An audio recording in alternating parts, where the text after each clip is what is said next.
Hey, fellow YouTubers, JJ the Trucker coming to you from Chicago. Yes, that's the Big Willie there in the distance, the Willis Tower, unless it's been bought and renamed since the last time I looked. Formerly the, man, now I don't even remember what the original name was. Oh, that's pretty bad. But it's the one that's taller than the Empire State Building. For a little bit was the tallest building in the world. But anyway, yeah, I'm stuck in traffic because it's Chicago. Shocker. Man, just wanted to tell you about my adventures here. Man. So last I left you, I was heading up to Portland, Maine.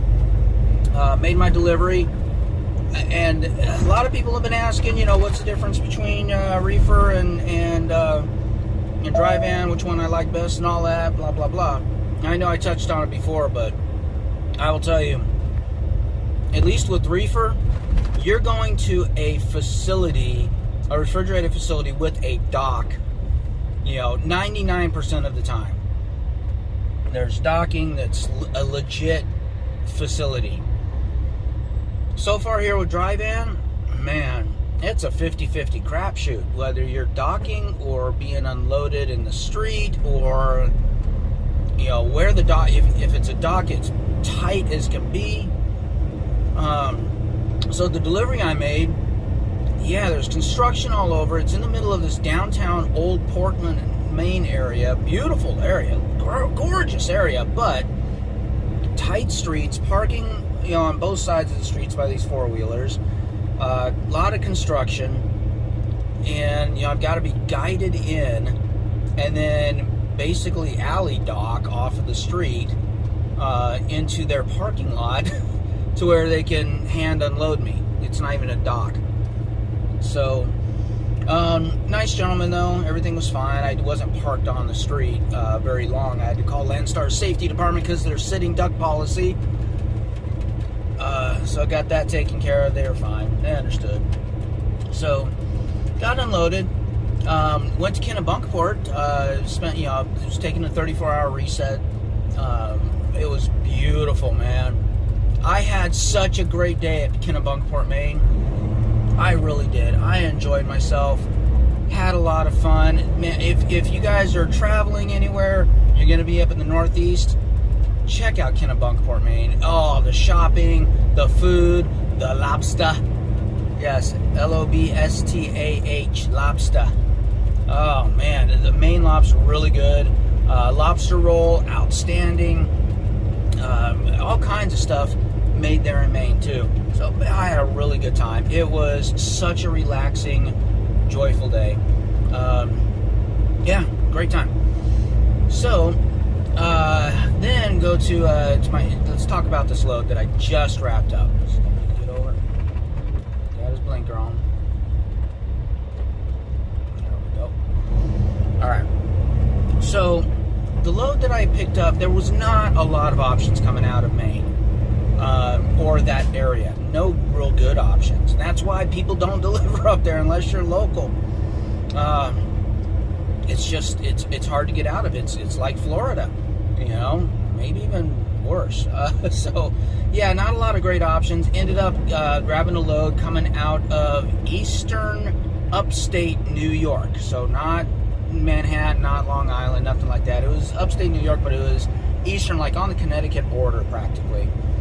And they said it was going to pick up Saturday morning, open schedule in the morning, I think from like 7 a.m. to noon or something like that. Just be there, no problem, at some equestrian event center. I'm like, all right, no problem, I can do that. So to do that, I have to leave Kennebunkport a little bit early. I do that. I get staged. You know, there's no parking in the general area, but I get most of the way there, about an hour there, in Connecticut, and then I get the phone call. They're pushing the pickup to Sunday at 10 a.m. I'm like, well, that's not good. Neither is this. I gotta be in the next lane. Hold on. Please let me in, truck. Come on, launch truck.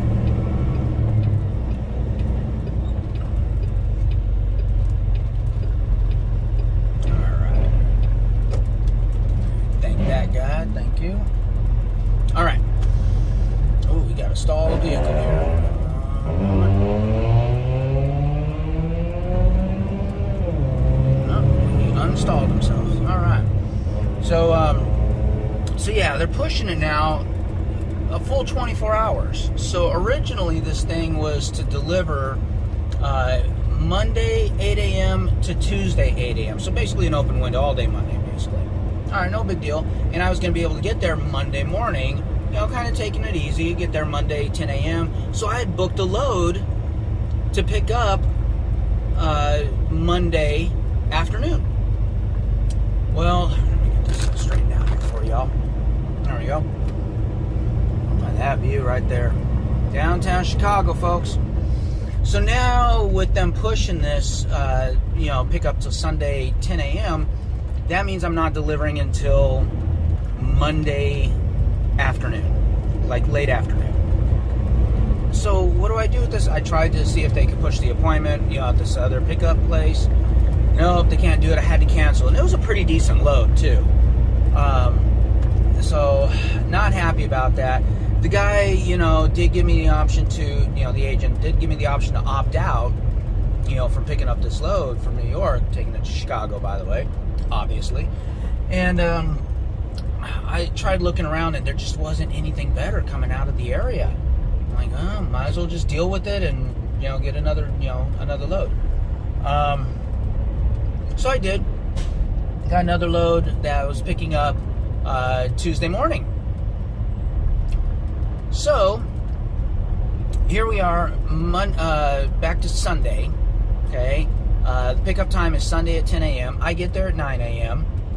And they say, okay, well, that's awesome. We're running a little behind, so probably not going to be until noon until we get you started.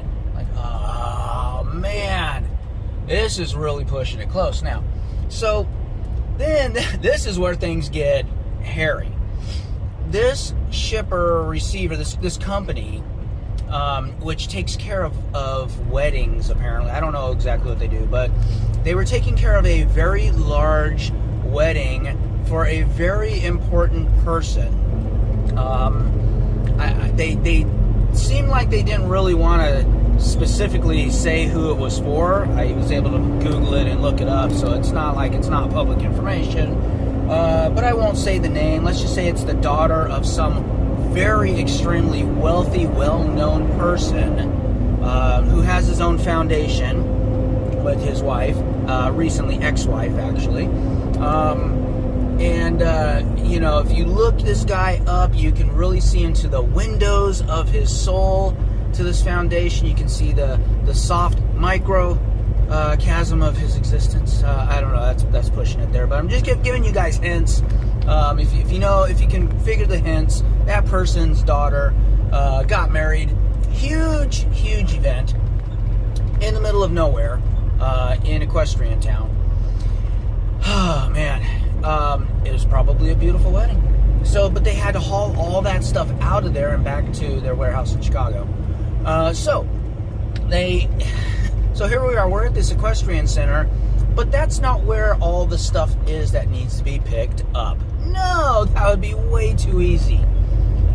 It's about 5 miles away, where there's no truck parking. So they had to take us one truck at a time, escort us down there, these windy, skinny, thin roads. 3 left lanes. And of course there's events going on, because it's Sunday. There's golf carts all over the place. There's people on horseback on these roads. There's people on foot on these roads. The trees are not trimmed for trucks, so they're not 13.6. They're out in the road. So I'm in the middle of the road, getting scraping the trees on both sides. It was bad. I'm not the only truck there, but they're doing this one truck at a time. Are you kidding me? So he finally tells me, okay, pull over right here, like in the middle of the street, or on the street, on the side of the street, where there's barely enough room for any cars to get by. I'm like, this is not appropriate. This is not safe. This is not good. I immediately call Landstar Safety Department, let them know what's going on, because again, sitting duck policy. And so they're like, okay, well, thanks for letting us know. If you're going to be staying there, you got to put your triangles out, put your flashers on, blah, blah, blah, blah, blah. Okay, well, I'll do that. So I say, so the guy who escorted me and the guy managing everything says, okay, you're actually going to drop your trailer here because your sleeper cab and all that with the 53-foot trailer won't make it, won't be able to fit where we need to go. So, drop your trailer. We've got a day cab here that's going to take your trailer in. In the meantime, you're just going to park on this other road over here on the side of the road. Great. Why they didn't just have the day cabs come and pick up the trailer from the staging area, which was secure, spacious, perfectly fine to do. Why they didn't do that, I don't know. But finally get done and get out of there, hooked back up to my trailer and everything at 2 p.m. Like, man, I was supposed to be out, the appointment was at 10. I was supposed to be out of there, by 11 to be able to make it on time. And that clearly didn't happen. Oh, there's people just squeezing in. So yeah, now I'm 3 hours behind schedule and got to get to North Chicago. Yeah, not pleasant. So yeah, I'm almost in North Chicago. I'm like, well, what's the latest that they can take this delivery? Because my ETA is about 4:30 p.m. I was booking it down there too. And this is Monday, by the way. Now where I'm on Monday, I'm going to be there at 4:30. I'm like, but I got to figure out parking because it's Chicago. Not like there's a lot of parking, and not like all of Chicago is safe. Some parts are perfectly fine. Some parts are not. So we get a hold of them finally. It takes all day, and they're leaving around 4:30. Like, great. So I'm not going to be able to make the delivery until Tuesday morning. Wonderful. So there goes my next load. So I called the next, the next load, and they're like, well, they're a little bit flexible, blah, blah, blah, blah, blah. We can work with that. So I get to the receiver, and again, more delays, more street parking, more calls to Landstar Safety Department. And I get there at 8. It's the whole place is a mess. Just a disaster. They got construction on the road. The road that and it's another one of those places where you dock from the street. At least it's a real dock, but you have to pull in from the street back into a building, inside of the building, and the dock is inside. Why they do it like that, I don't know, but whatever. So backing in on the street where there's active construction going on. They're tearing the road up. It's like, come on. Oh, man. And of course, it took hours. Finally, 11 a.m. got out of there. 11 a.m. So now I'm 2 more hours behind schedule. And it's just like, God. So I'm trying to make it now to this other shipper, which is south of South Chicago. In an okay neighborhood. It's not a bad neighborhood. And that's where I'm heading to now. 4 left lanes. So yeah. Alright, give me 1 second to see what's going on here. I'm in the lane I need to be in, so I'm just going to be patient with these guys going uphill. Oh, man. So, alright, let's talk about my last video real quick. Because there were a lot of really good comments, clarifications on stuff that I said, and blah, blah, blah. So first of all, regarding the 48 states, to get to 50, I'm just counting states I've visited, not necessarily states I've driven in. Although I was thinking back, and yeah, I have driven in all 48, driven a commercial vehicle in all 48 states. I've been getting a lot of advice on how to get to, how to do Alaska and how to even drive a commercial vehicle in Hawaii. And I don't know that all that's necessary. I'd be fine. I definitely want to visit Hawaii by all means. It was going to be going in 2020. That got canceled. 2021, things aren't better, and things are just a mess right now in Hawaii. So it's kind of on hold, but I'll get there. I don't really need to drive a commercial vehicle in Hawaii to cross Hawaii off my list of states. In 3/4 of a mile, keep right on I-90. Thank you, Agatha. Alaska, look, I've heard it's beautiful. I've heard that not everybody is like Sarah Palin out there. But I'm not a cold weather person. I know summertimes it's not that bad, but I don't know. I don't know if I've really got the desire to do that, I don't know if you can see that. Chicago White Sox play there. All right. So yeah, I'd be okay if I never get Alaska crossed off my list. Be in any of the 3 right lanes. If it gets crossed off my list, it's just going to be by one of those happen chance type of things. I'm not going to go make it a goal. My goal is lower 48, and that's done. and Hawaii, that's a separate goal. 4 3/4 miles, keep right to I-94 East. And I will hit that goal. I will make it to Hawaii. So yeah. Okay, let's talk about the highways, the major interstates. There were a few that I missed. Let's see, Highway 70. Okay, sure. It goes to it starts in Utah, some small little town in Utah off Interstate 15, and it does go all the way to Baltimore, practically to the Atlantic. So I guess that's major enough. I've been through a lot of 70, but I don't think I've been all the way through on the eastern side. I'd really have to double check that. I try to avoid 70 whenever I can, especially going through Colorado. But I've got a load coming up that is going to take me through there. Beautiful scenery going through Colorado, west of the Rockies going down, but the roads. Colorado and I-70, the roads are the worst in the nation. I'm calling it. The worst roads in the nation. I-70 in Colorado, and there's other roads in Colorado that are just number 2, 3, 4, or 5. Colorado, and they just don't seem to know what road construction is, apparently. They do road construction, and the roads are just as bad. So, I try and avoid Colorado when I can because of that. Let's see, what else did I miss? I-90.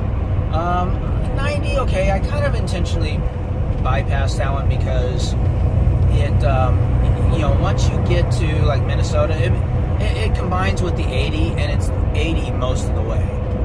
But I guess it kind of does split back off, I suppose. Actually, I should not Minnesota. Minnesota, and right here. I'm on 90 right now. So south of Chicago, it joins with 80. So correction there. Sorry.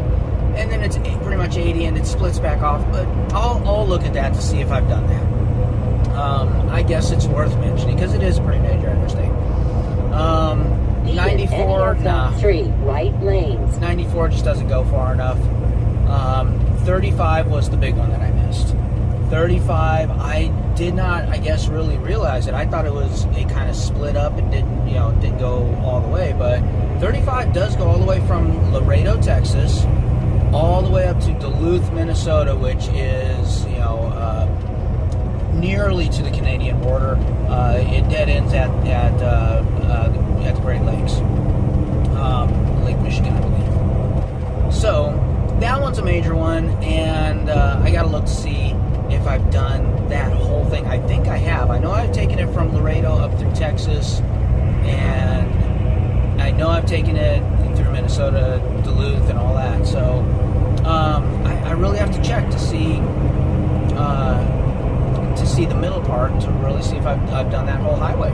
But yeah, that's another one I'll add to my list, along with 90. And 70, I suppose. Anyways, what's going on now? I'm heading to pick up this load. That's going to take me to Michigan. I'll have some time off. Where I'm going to try and pick up another load because my next load doesn't pick up for a couple days in Indiana, northern Indiana. So I'm trying to get a small little day hopper load. See if I can do that. If not, no big deal. And then I've got another big load that is heading out to California. It's a multi-day adventure. I'll have time at Iowa 80, the whole nine, but I think I'm going to save that probably till the next video. All right, guys. Whew. Well, thank you for hanging in there through all that traffic with me, through Chicago. Beautiful downtown Chicago. Man, I was here in Chicago, didn't even get some pizza. I tell you, pizza in Chicago. In 3/4 of a mile, keep right to I-94 East. Yeah, Chicago pizza is what it is all about right there, people. You ever get that chance? And I'm not talking like, you can get Chicago-style pizza other places. You know, there's a company called Pi. It's the Greek symbol, Pi. And they make some pretty decent Chicago-style pizza. And I've tried some others. But there is nothing like actually eating Giordano's. And there's another big place out here, too, that, oh, man. I mean, it's a 45-minute to an hour and 15-minute wait for your pizza, for your casserole. But it's worth it because it's so good. Anyways, all right, I'm going to wrap it up here. I've been blabbering enough. Thank you guys for hanging in with there with me. Either of the two right lanes. And with Nagatha, of course, because she's got to have her 2 cents. And I will catch you guys on the dark side.